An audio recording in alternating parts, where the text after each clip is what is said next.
2021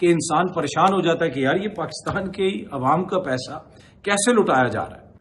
اچھا، جو امیر ممالک ہوتے ہیں، جو ترقی یافتہ ممالک ہوتے ہیں، ان کے آپ کو اتنے لگژری آفیسز بھی نظر نہیں آتے، اس طرح کی لگژری سراؤنڈنگز بھی نظر نہیں آتی جہاں پہ سرکاری لوگ بیٹھے ہوئے ہیں۔ یہ حالیہ دورہ ہی آپ دیکھ لیں مریم بی بی کا جاپان کا، کہیں پہ ان کو بینچوں پہ بٹھایا ہوا ہے، کہیں پہ ایسی جگہ پہ بٹھایا ہوا ہے جیسے اسکول کے اندر وہ بینچ ہوتے ہیں، بچے بیٹھے ہوئے ہیں، سامنے جناب اسکرین لگی ہوئی ہے، ایک بندہ کھڑا ہوا ان کو بتا رہا ہے، کوئی لمبے چوڑے پروٹوکول نہیں ہے، کسی منسٹر سے بھی مل رہے ہیں تو عام سی کرسیاں ہیں۔ اس سے آپ اندازہ لگائیں کہ قومیں کس طرح ترقی کرتی ہیں، اور یہاں پہ جب یہ لوگ آتے ہیں، ان سے کوئی ملنے جاتا ہے، آپ نے ان کے پروٹوکول کبھی دیکھیں؟ بندہ حیران رہ جاتا ہے، لگتا ہے ایسے ہے کہ وہ جو آئی ایم ایف والے یہاں پہ آتے ہیں وہ ہم سے پیسے مانگنے آتے ہیں۔ تو یہ ایک فرق ہے بنیادی سا ترقی یافتہ ممالک میں، تہذیب یافتہ ممالک میں اور ہمارے جیسے ممالک میں۔ اچھا جی، آج عمران خان صاحب سے ملاقات کا دن ہے اور 6 نام بھیج دیے گئے ہیں، اور ان 6 ناموں میں 2 صحافیوں کے نام بھی ہیں۔ اسد اللہ خان صاحب کا نام ہے اور بشارت راجہ صاحب کا نام ہے۔ یہ دونوں سینئر صحافی ہیں۔ اسد اللہ خان صاحب جو ہیں وہ غالباً 92 نیوز پہ ہیں، اور بشارت راجہ صاحب جو ہیں وہ سپریم کورٹ کو کور کرتے ہیں اور غالباً ABN نیوز کے لیے کرتے ہیں کوریج۔ تو یہ دونوں سینئر صحافی ہیں۔ اب دیکھتے ہیں کہ ان کی خان صاحب سے ملاقات ہو سکتی ہے یا نہیں ہوتی۔ اچھا، آج کی جو بڑی خبر ہے، بڑی خبر یہ ہے کہ بشرا بی بی نے حالیہ دنوں میں جیل میں بھوک ہڑتال کی۔ جس قسم کا سلوک ان کے ساتھ کیا جا رہا ہے وہ مجبور ہو گئی، ان کو بھوک ہڑتال کرنی پڑی۔ سینئر صحافی نصرت جاوید صاحب نے بھی کچھ چیزوں کا ذکر کیا کہ ایک کیڑا کوئی ان کو کاٹا وہاں پہ بشرا بی بی کو سیل کے اندر، ان کا سیل گندا ہے، ان کے کپڑے نہیں ان کو دھلوا کے دیے جاتے، بلکہ ان کو یہاں تک کہا گیا کہ اپنے کپڑے خود دھو دو۔ یہ بنیادی طور پہ اس کی تفصیل یہ ہے کہ بشرا بی بی کے جو کپڑے وغیرہ ہوتے ہیں وہ اپنے خاندان کے لوگوں کو دے دیتی ہیں، خاندان کے لوگ لے جاتے ہیں، جب ملاقات کے لیے وہ آتے ہیں، پھر اگلی دفعہ جب وہ آتے ہیں تو وہ نئے صاف ستھرے دھلے ہوئے کپڑے لے کے آ جاتے ہیں۔ لیکن وہ ملاقاتیں بھی روک دی گئیں، کھانا جس قسم کا دیا جا رہا تھا اس پہ بھی شکایات تھیں، پھر اور بھی سیل کے اندر بہت زیادہ مسائل تھے جدھر بشرا بی بی رہ رہی ہیں، اور ابھی بھی وہاں پہ مسائل ہیں۔ اور یہ جو ساری تفصیل ہے یہ عمران خان صاحب کے جو وکیل ہیں یہ انہوں نے شیئر کی ہے خالد یوسف چودھری صاحب نے، اور بشرا بی بی کی فیملی کی جو ملاقات ہوئی اس کے بعد یہ ساری چیزیں سامنے آئی ہیں۔ میں پوری آپ کو ذرا تفصیل پڑھ کے سنانا چاہتا ہوں کہ بشرا بی بی کے ساتھ جیل کے اندر کیا سلوک کیا جا رہا ہے ان بقول خالد یوسف چودھری صاحب کے، کہ مبینہ طور پہ جیل میں ان کے ساتھ برا سلوک کیا جا رہا ہے، اور اس میں انہوں نے بتایا کہ ان کے پاؤں پر کیڑے کے کاٹنے کے باعث زخم پر پٹی باندھی گئی ہے، ان کے کمرے کے اندر بجلی کا بورڈ بارش کے پانی سے شارٹ سرکٹ اس میں ہوا، جب انہوں نے بٹن دبانے کے لیے ہاتھ لگایا تو انہیں کرنٹ لگ چکا ہے، یعنی اتنی ان سیف الیکٹرک وہاں پہ اندر وائرنگ ہے کہ بشرا بی بی نے لائٹ آن کرنے کی کوشش کی تو ان کو کرنٹ لگا۔ انہوں نے انہیں پینے کے لیے صاف پانی نہیں دیا جا رہا، اور جو پانی ان کو دیا جاتا ہے وضو وغیرہ کے لیے بالٹی میں وہ پانی ہوتا ہے، وہ انتظار کرتی ہیں جب مٹی نیچے بیٹھ جاتی ہے اور اس کے بعد وہ پانی استعمال کے قابل ہوتا ہے جس سے وہ وضو یا نہانے کے لیے وہ استعمال کرتی ہیں۔ یہاں تک کہ کپڑے دھونے کے لیے بھی پانی دستیاب نہیں۔ بشرا بی بی نے کپڑے فیملی کو دیے تاکہ گھر پر دھو کر واپس لائے جائیں، لیکن جیل انتظامیہ نے وہ کپڑے باہر تک آنے نہیں دیے، یعنی وہ جو کپڑے دیے تھے بشرا بی بی نے وہ انہوں نے روک لی، انہوں نے کہا جی یہ کپڑے آپ باہر نہیں لے کے جا سکتے۔ اچھا، ملاقاتوں پر بھی پابندی عائد کر دی گئی۔ 2 ہفتے بعد عمران خان صاحب سے ملاقات ہوئی اور فیملی سے 1 ماہ سے زائد عرصے کے بعد ملاقات ہوئی، اور اس وقت ممکن ہو سکی یہ ملاقات جب بشرا بی بی نے بھوک ہڑتال کی۔ بشرا بی بی نے بھوک ہڑتال کر دی، انہوں نے ریفیوز کر دیا کہ میں کھانا نہیں کھاؤں گی، میں بھوک ہڑتال کر رہی ہوں، اور انہوں نے 1-2 ٹائم پہ کھانا چھوڑ دیا، اور انہوں نے کہا جی میں نے کھانا نہیں لینا، میں اس وقت بھوک ہڑتال کر رہی ہوں جب تک میری ملاقات نہیں کروائی جائے گی، اور پھر ان کی ملاقات کروائی گئی۔ آپ دیکھ لیں کہ ہماری حالیہ تاریخ میں کبھی ایسا ہوا ہے کہ ایک وزیر اعظم، سابق وزیر اعظم کو بھی اور اس کی اہلیہ کو بھی اس طرح جیل میں رکھا گیا ہو اور ان کنڈیشنز کے اندر رکھا گیا ہو؟ باتیں تو بہت ساری ہوتی ہیں لیکن ان کنڈیشنز کے اندر کسی اور کو رکھا گیا۔ اگر یہ کنڈیشنز ایسی نہیں ہیں تو پھر صحافیوں کو ملنے دیں۔ آج جا رہے ہیں نا، اسد اللہ خان جا رہا ہے، بشارت راجہ جا رہا ہے، ان کو ملنے دیں۔ میاں صاحب سے تو ٹولیاں بنا کے جاتے تھے، صحافی ملتے تھے اور باہر آ کے بتاتے تھے کہ اندر کیا حالات ہیں۔ اینی وے، جناب خالد یوسف چودھری صاحب نے آگے مزید بتایا ہے کہ جب بی بی نے بھوک ہڑتال کی تو تب یہ ملاقات ہو سکی. یہ کھلم کھلا ظلم ہے، بنیادی انسانی حقوق کی پامالی ہے. اس کے ساتھ ساتھ انہوں نے یہ بھی کہا کہ جو ان کے اوپر جھوٹے مقدمات ہیں اور یہ سارے سیاسی نوعیت کے مقدمات ہیں اور بنیادی جو ان کے انسانی حقوق ہیں ان کو روندا جا رہا ہے مبینہ طور پہ، یہ خالد یوسف چودھری صاحب بتا رہے ہیں. انہوں نے یہ بھی کہا مگر یہاں تو ظلم کو ہتھیار بنا کر عمران خان اور بشرا بی بی کو ذہنی اور جسمانی ٹارچر کا نشانہ بنایا جا رہا ہے. وہ یہ کہہ رہے ہیں کہ یہ جو بنیادی طور پہ عمران خان کو توڑنے کے لیے سب کچھ کیا جا رہا ہے. ان کے وکلا یہ کہتے ہیں جو بشرا بی بی کے ساتھ یہ سلوک کیا جا رہا ہے اس کی وجہ یہ ہے کہ عمران خان کو تنگ کیا جائے، اور عمران خان اکثر اس چیز کے اوپر غصے کا اظہار بھی کرتے ہیں کہ یہ بشرا بی بی کے ساتھ کیسا سلوک کر رہے ہیں. ویسے اب کیا تک بنتی ہے، بشرا بی بی کے پاس کون سا اختیار تھا جب عمران خان وزیر اعظم تھے؟ اگر انہوں نے کوئی مبینہ کرپشن کی ہے، کوئی ان کے اوپر الزام ہے، تو وزیر اعظم تو وہ تھے. بشرا بی بی کو کیوں بند کیا ہوا ہے؟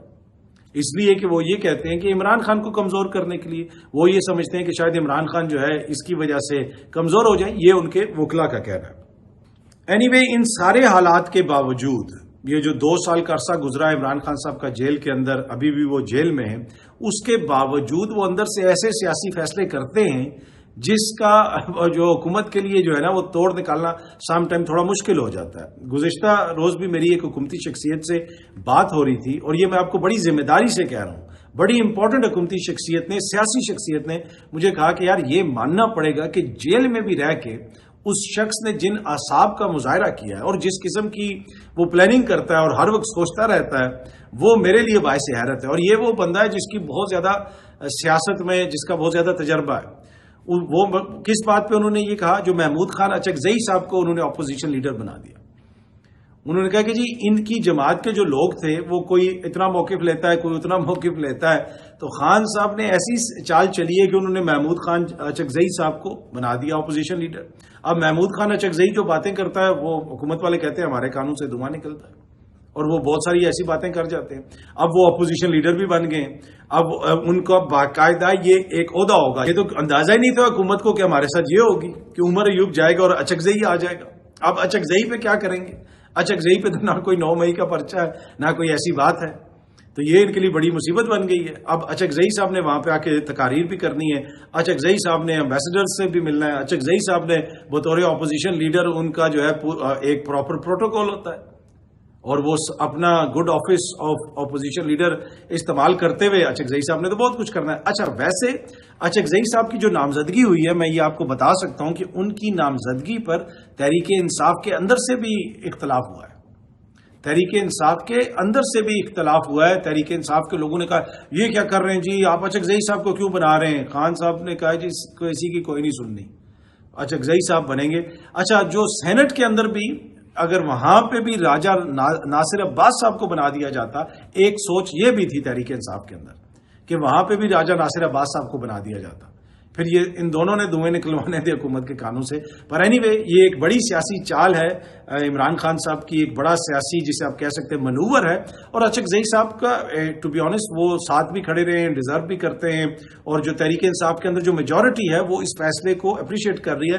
لیکن کچھ لوگ جو ہیں جن میں مجھے نام پتا ہے کس کس نے اعتراض کیا ہے، کس کس نے کال کی ہے، سب کے نام مجھے پتا ہے، لیکن آبویسلی وہ آف دی ریکارڈ میرے ساتھ کسی نے شیئر کیے ہیں، اور میسیجز وغیرہ بھی ہیں، مختلف چیزیں وہ میں نہیں آپ کے ساتھ فی الحال شیئر کر سکتا، کیونکہ اس شرط کے اوپر اس شخصیت نے میرے ساتھ شیئر کی تھی کہ یہ میرے اور ان کے بیچ میں ایک امانت رہے گی. تو پر اتنا میں آپ کو بتا سکتا ہوں، یہ میں نے ان سے اجازت لی تھی کہ میں اتنا ذکر ضرور کروں گا کہ تحریک انصاف کے اندر سے کچھ لوگوں نے اس چیز کی مخالفت کی ہے. اچھا ایک اور چیز، اب پاکستان تحریک انصاف نے انتخابی جو مہم چلنی ہے، ضمنی انتخابات جو ہونے ہیں، اس میں بھی حصہ لینے کا فیصلہ کیا. اس کی کیا وجہ ہے؟ اس کی ایک بڑی وجہ یہ ہے کہ خیبر پختونخوا کے اندر جس طرح عمر ایوب صاحب کو نااہل قرار دے دیا گیا، اس حلقے میں الیکشن ہوگا دوبارہ. وہاں پہ تو ہے علی امین گنڈاپور صاحب کی، جناب گنڈاپور صاحب کی، اس لیے کہ شہباز شریف صاحب نے کہا ہے علی امین گنڈاپور کو جناب گنڈاپور، تو آج کے بعد سے ان کو جناب بولا اور لکھا جائے تو جناب گنڈاپور صاحب کی حکومت ہے وہاں پہ. اور جناب گنڈاپور صاحب نے اتنی جلدی اس طرح جو ہے وہاں پہ دھاندلی نہیں ہونے دینی. جس طرح دیگر جگہوں پہ ہے نا کہ انتظامیہ کے افسران لگیں گے تو دھاندلی ہو جائے گی، پنجاب میں یا سندھ میں یا کسی اور جگہ پہ، خیبر پختونخوا میں وہ نہیں ہے. ایک تو کلچر بھی ڈیفرنٹ ہے، وہاں پہ لوگ اتنی جلدی کرنے بھی نہیں دیں گے، اور ویسے بھی حکومت بھی اپنی ہے. اور پھر خان صاحب تک بھی یہ بات پہنچی اور خان صاحب نے بھی اس چیز کو ڈسکس کیا کہ عین ممکن ہے کہ یہ 15-20 MPAs کو 9 مئی کے کیسز میں وہاں پہ یا کچھ اس طرح ڈال ڈول کے آگے پیچھے نائل کر دیں اور حکومت کو اوپر نیچے کرنے کی کوشش کریں. تو اس وجہ سے پھر یہ فیصلہ کیا گیا کہ پھر ہم نے ہر جگہ پہ ضمنی انتخابات میں حصہ لینا ہے, چاہے پھر وہ خیبر پختونخوا میں ہو یا پنجاب میں ہو. تو اب پاکستان تحریک انصاف ضمنی انتخابات میں حصہ لے گی. اچھا, چیف جسٹس یحییٰ آفریدی صاحب نے وہ ایک چیز پبلک کی تھی سپریم کورٹ کی جانب سے, وہ جو آپ کو یاد ہوگا کہ 26ویں آئینی ترمیم کے حوالے سے فل کورٹ بنانے کی بات ہوئی تھی, کمیٹی کا ایک فیصلہ آیا تھا. اس وقت جو عدالتی کمیٹی تھی جو بینچ بناتی تھی اس میں جسٹس منیب اختر صاحب بھی تھے, منصور علی شاہ صاحب بھی تھے اور یحییٰ آفریدی صاحب بھی تھے. یحییٰ آفریدی صاحب نے اس اجلاس میں شرکت نہیں کی تھی اور منصور علی شاہ صاحب نے اور جسٹس منیب اختر صاحب نے کہا تھا کہ جی فل کورٹ کے سامنے یہ 26ویں آئینی ترمیم کا معاملہ رکھا جائے. لیکن بعد میں جو چیف جسٹس صاحب نے انفارمیشن ریلیز کی پبلک کی, اس میں بنیادی طور پہ یہ بتایا گیا کہ جناب مختلف جج صاحبان سے انہوں نے بات چیت کی اور اس میں یہ رائے سامنے آئی کہ فل کورٹ اگر بنائیں گے تو مزید اختلافات کھل کے سامنے آئیں گے, اس قسم کی بات کی گئی. تو لہٰذا اس وجہ سے وہ معاملہ جو ہے فل کورٹ کے سامنے نہیں رکھا گیا. اس کے اوپر اب دوبارہ جسٹس منصور علی شاہ صاحب نے اور جسٹس منیب اختر صاحب نے خط لکھا ہے اور اس میں انہوں نے بتایا ہے کہ جناب کہ اس وقت تو آئینی بینچ بھی نہیں تھا اور یہ بھی نہیں تھا, وہ چیز بھی نہیں تھی, اور آپ کے نے جو فیصلہ کیا بنیادی طور پہ ہمارا جو فیصلہ تھا اس کی ایک لیگل سٹینڈنگ تھی کیونکہ وہ کمیٹی کا فیصلہ تھا. ویسے جا کے کسی کی رائے لینا اس کے چیمبرز میں اس کی تو کوئی لیگل حیثیت نہیں ہے. تو وہ چیز بھی جناب اب کھل کے سامنے آئی ہے اور دونوں معزز جج صاحبان نے اس کے حوالے سے خط لکھا ہے.